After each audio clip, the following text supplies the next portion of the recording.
భారత స్వాతంత్ర సమరయోధుడు, అణగారిన వర్గాల అభ్యున్నత కోసం, వారి హక్కుల కోసం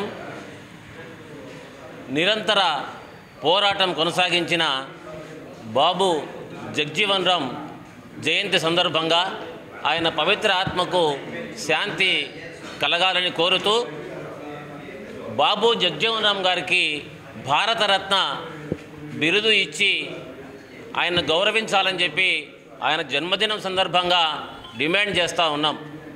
దాదాపుగా 60 సంవత్సరాల పాటు ఆయన ఈ దేశానికి రైల్వే మంత్రిగా, ఆరోగ్య శాఖ మంత్రిగా, కార్మిక శాఖ మంత్రిగా, మరి అన్ని విధాలుగా కూడా కేంద్ర మంత్రిగా ఈ దేశానికి సేవలు అందించాడు బాబు జగ్జీవన్ రామ్ గారు.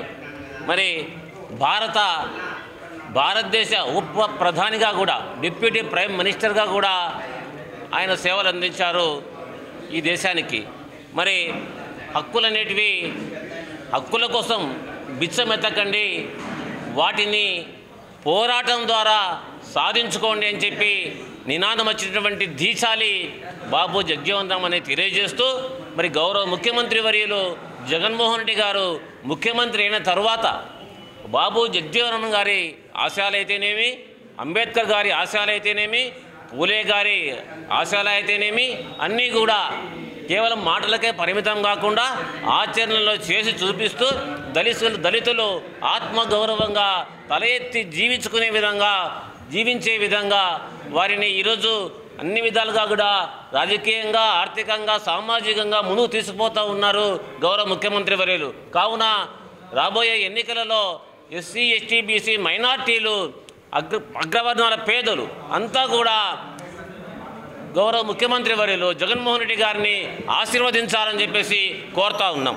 కాంగ్రెస్ పార్టీ కార్యాలయంలో బాబు జగ్జీవన్ రామ్ గారి జయంతి వేడుకలను జిల్లా అధ్యక్షులు, అలాగే అనంతపురం పార్లమెంట్ అభ్యర్థి శంకర్ నారాయణ గారు, డిప్యూటీ మేయర్స్, అలాగే ఇక్కడ వైఎస్ఆర్సీపీ కుటుంబ సభ్యులందరము కూడా ఇక్కడ ఆయనకు ఘన నివాళులు తెలియచేయడం జరిగింది.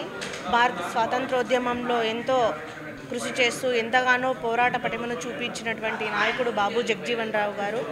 ఒకవైపు స్వాతంత్రోద్యమ పోరాటంలో పోరాడుతూనే మరొక వైపు కూడా గొప్ప సంస్కరణవాదిగా కూడా ఆయన పనిచేశారు. అణగారిన వర్గాల వారికి సమానంగా హక్కులు రావాలి, సమాన అవకాశాలు రావాలి అని పోరాడినటువంటి వాళ్ళలో కూడా ముఖ్యులుగా కూడా బాబు జగ్జీవన్ రామ్ గారు ఉన్నారు. అతి చిన్న వయసులోనే శాసన మండలి, పార్లమెంటు సభ్యులుగా కూడా ఎన్నికయ్యి మంత్రిగా కూడా పనిచేసినటువంటి ఘనత బాబు జగ్జీవన్ రామ్ గారికే దక్కుతుంది. అటువంటి మహనీయుల యొక్క ఆశయాలను అడుగుజాడల్లో నడుస్తూ ఈరోజు మన ఆంధ్ర రాష్ట్రంలో ముఖ్యమంత్రి వైఎస్ జగన్మోహన్ రెడ్డి గారు బీసీల పక్షపాతిగా రాజకీయంగా సమానంగా అవకాశాలు కల్పిస్తూ సంక్షేమ పథకాలు సమానంగా కూడా బడుగు బలహీన వర్గాల వారికి, అణగారిన వర్గాల వారికి ఆర్థికంగా చేయూతనిస్తూ ఎంతగానో తోడ్పాటును అందిస్తూ ఉన్నారు. ఈరోజు అంబేద్కర్ గారి ఆశయాలని మాట్లాడుతున్నాం, పూలే గారి ఆశయాలను కూడా మేము మాట్లాడుకుంటున్నాం. వారి ఎవరిని కూడా మేము చూడలేదు, వారి ఆశయాలను మాత్రమే చదివాము. కానీ ఈరోజు ఆంధ్ర రాష్ట్ర ముఖ్యమంత్రి వర్యులు వైఎస్ జగన్మోహన్ రెడ్డి గారు అటువంటి మహనీయుల ఆశయాలను ఆచరణలో చేసి చూపిస్తూ ఈరోజు బడుగు బలహీన వర్గాల వారి పక్షపాతిగా కూడా జగనన్న నిలిచి ఈరోజు ప్రతి ఒక్క పేదవాని గుండెల్లో కూడా చిరస్థాయిగా కూడా స్థానం సంపాదించుకున్నటువంటి ఏకైక వ్యక్తి ముఖ్యమంత్రి వైఎస్ జగన్మోహన్ రెడ్డి గారు. ఈరోజు ప్రతిపక్షాల వాళ్ళందరూ కూడా బీసీలకు పదవులు ఇస్తుంటే అవహేళన చేస్తూ ఉన్నారు, దళితులకు పదవులు ఇస్తూ ఉంటే అవహేళన చేస్తూ ఉన్నారు, సంక్షేమ పథకాలు ఇస్తూ ఉంటే అవహేళన చేస్తూ ఉన్నారు.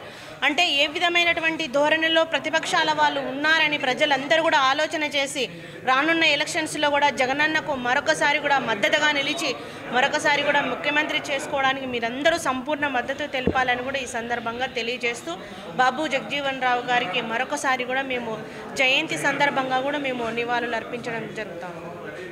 సమస్య లేని ఇల్లు ఉండదు, పరిష్కారం లేని సమస్య ఉండదు. బంధాలు గొప్పవి, బాధలు చిన్నవి. మీ సమస్యని మేము పరిష్కరిస్తాం. రండి, మాట్లాడుకుందాం.